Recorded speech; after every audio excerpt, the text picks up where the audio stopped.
ദീർഘനാളത്തെ സേവനത്തിന് ശേഷം സർവീസിൽ നിന്ന് വിരമിക്കുന്ന അന്നമ്മ പി ജെക്ക് യാത്രയയപ്പ് നൽകി ഇരട്ടിയാർ ഗ്രാമപഞ്ചായത്ത് പ്രസിഡന്റ് രജനി കെ ഉദ്ഘാടനം ചെയ്തു. 33 വർഷത്തെ സുത്യർക്ക സേവനത്തിന് ശേഷമാണ് ഇരട്ടയാർ ഉപ്പുകണ്ടം അംഗൻവാടിയിൽ നിന്നും അന്നമ്മ പി ജെ വിരമിക്കുന്നത്. യാത്രയയപ്പ് സമ്മേളനത്തിൽ മാതാപിതാക്കളും കുട്ടികളുമടക്കം നിരവധി പേരാണ് പങ്കെടുത്തത്. ഇരട്ടയാർ ഗ്രാമപഞ്ചായത്ത് പ്രസിഡന്റ് രജനി കെ ഉദ്ഘാടനം ചെയ്തു. കാരണം എന്തെന്ന് വെച്ചാൽ നമ്മൾ 3 വയസ്സ് വരെയും നമ്മുടെ കുഞ്ഞുങ്ങളെ നമ്മൾ മറ്റൊരാളെ ഏൽപ്പിക്കില്ല. എന്നാൽ നമ്മൾ വിശ്വസിച്ച ഒരാളെ ഏൽപ്പിക്കുന്നുണ്ട്. ആദ്യമായിട്ട് നമ്മൾ വിശ്വസിച്ച ഒരാളെ ഏൽപ്പിക്കുന്നുണ്ടെങ്കിൽ തീർച്ചയായിട്ടും അംഗൻവാടിയിലേക്കായിരിക്കും.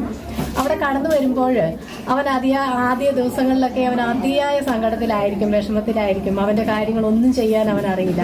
എന്നാൽ നമ്മുടെ ടീച്ചർമാരും നമ്മുടെ ഹെൽപ്പേഴ്സും അവരതിനായിട്ട് എടുക്കുന്ന ഒരു എഫർട്ട് എന്ന് പറഞ്ഞാൽ വളരെയധികം കഷ്ടപ്പാട് നിറഞ്ഞാണ്. കാരണം വെച്ചാൽ അവരെ അവരിലേക്ക് ആ കൂട്ടുകാരിലേക്ക് എടുക്കാൻ, അല്ലെങ്കിൽ ആ സമൂഹത്തിലേക്ക് അവരെ കൂട്ടിക്കൊണ്ട്. യാത്രയയപ്പ് സമ്മേളനത്തോട് അനുബന്ധിച്ച് വിവിധ കലാപരിപാടികൾ നടന്നു. തുടർന്ന് ടീച്ചർക്ക് സ്നേഹോപകാരങ്ങൾ കൈമാറി. ഇരട്ടയാർ ഗ്രാമപഞ്ചായത്ത് അംഗം കിരൺ ജോർജ് അധ്യക്ഷനായിരുന്നു. ഗ്രാമപഞ്ചായത്ത് വൈസ് പ്രസിഡന്റ് റജി പുലിക്കാട്ട് മുഖ്യപ്രഭാഷണം നടത്തി. ആരോഗ്യ വിദ്യാഭ്യാസ standing committee chairperson Rosamma Mathew, anganwadi supervisor Jessy Jacob, Andrea Prakash, Valsamma Olikkara, JPHN Raseena തുടങ്ങിയവർ സംസാരിച്ചു. തുടർന്ന് സർവീസിൽ നിന്ന് വിരമിക്കുന്ന anganwadi teacher Annamma P J മറുപടി പ്രസംഗം നടത്തി. News bureau, Kattappana.